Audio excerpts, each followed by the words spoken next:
চ্যানেলে নতুন হয়ে থাকলে চ্যানেলটা অবশ্যই সাবস্ক্রাইব করে দেবে আর পাশে থাকা বেল আইকনটা প্রেস করে দিও যাতে আমার ভিডিও সবার আগে তোমার কাছে পৌঁছে যায়। তো আজকে আমি চলে এসেছি একদম ধাবা স্টাইলে চিকেনের রেসিপি নিয়ে।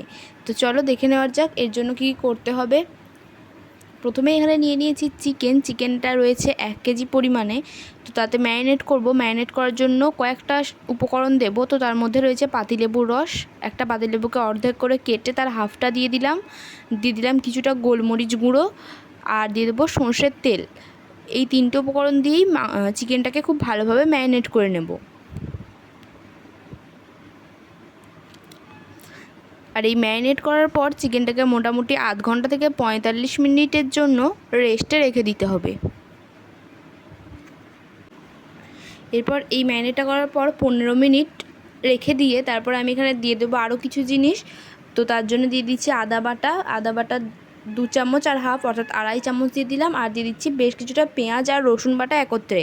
এখানে পেঁয়াজ দিয়েছি 4টে বড় পেঁয়াজ, আর দিয়েছি 10 থেকে 12 কোয়া মতো রসুন। এই পেঁয়াজ বাটা দিয়ে রান্না করলে রান্নাটা কিন্তু অনেক সুন্দর হয়। পেঁয়াজ ভাজার তুলনায় পেঁয়াজ বাটা দিয়ে রান্না করলে তফাৎটা তোমরা নিজেরাই দেখতে পারবে। তো এগুলো দিয়ে আরও একবার ম্যারিনেট করে মোটামুটি 15 মিনিট বা 20 মিনিট এটাকে আরও একবার রেস্টে রেখে দেব।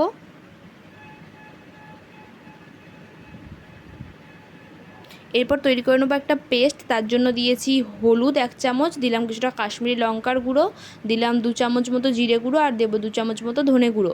সমস্ত উপকরণগুলোকে দিয়ে একটু জল দিয়ে খুব ভালোভাবে একটা পেস্ট তৈরি করে নেব। এই পেস্টটা আমাদের চিকেনের জন্য লাগবে। এরপর আর 15 মিনিট পর আমি কড়াই দিয়ে দিচ্ছি সর্ষের তেলে আমি পুরো রান্নাটা করব। সর্ষের তেলটা একটু গরম হওয়ার জন্য অপেক্ষা করতে হবে। দিয়ে দিলাম 1 চামচ মতো চিনি দেওয়ার ফলে চিনিটা ক্যারামেল হয়ে যাবে এবং খুব সুন্দর একটা কালার আসবে, তার জন্যই চিনিটা দেওয়া। এরপর দিয়ে দিচ্ছি ফোড়ন হিসেবে তেজপাতা, এলাচ, লবঙ্গ, আর দিয়ে দিলাম দারুচিনি, আর দিয়ে দিলাম একটা কাঁচা লঙ্কা চিড়ে। একটু ভেজে নেওয়ার পর দিয়ে দিচ্ছি টমেটো, লম্বা লম্বা করে কেটে রাখা টমেটোগুলো দিয়ে দিলাম। এটাকেও একটু নাড়িয়ে চাড়িয়ে নেব। একটু নাড়িয়ে চাড়িয়ে নেওয়ার পর যে পেস্টটা তৈরি করেছিলাম হলুদ, লঙ্কা, জিরে, ধনে দিয়ে, তো সেটা দিয়ে দিলাম।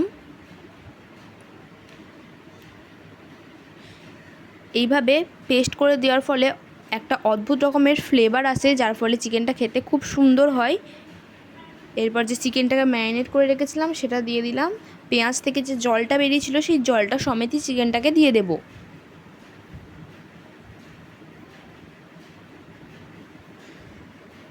খুব কম উপকরণ দিয়ে কিন্তু খুবই সুস্বাদু একটা রান্না, একটা খুবই সুস্বাদু রেসিপি। একবার বাড়িতে অবশ্যই ট্রাই করে দেখো, আশা করছি ভালো লাগবে। এরপর খুব ভালোভাবে চিকেনটাকে একটু নাড়িয়ে নেব যাতে পুরো চিকেনটা একদম পুরো মশলাগুলো মিশে যায়। এইভাবে নাড়িয়ে নেওয়ার পর মোটামুটি 5 মিনিট পর ঢাকা খুলে আরও একবার ভালোভাবে এটাকে মিশিয়ে নিতে হবে। এইভাবে 5 মিনিট পর ঢাকা খুলে মেশাতে থাকতে হবে আর দেখতে থাকতে হবে যতক্ষণ না পর্যন্ত সেদ্ধ হয়। মোটামুটি আধ ঘন্টার মধ্যে এটা সেদ্ধ হয়ে যাবে।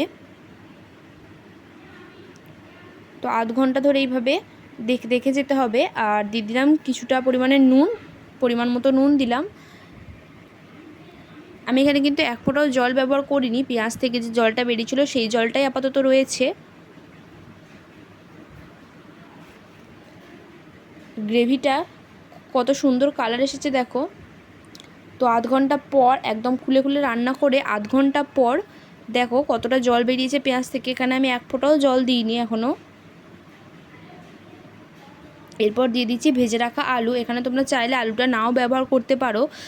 আলুটা আমি এখানে ব্যবহার করেছি, তোমরা চাইলে নাও ব্যবহার করতে পারো। আলুটা না দিলেও টেস্ট কিন্তু একই রকম থাকবে।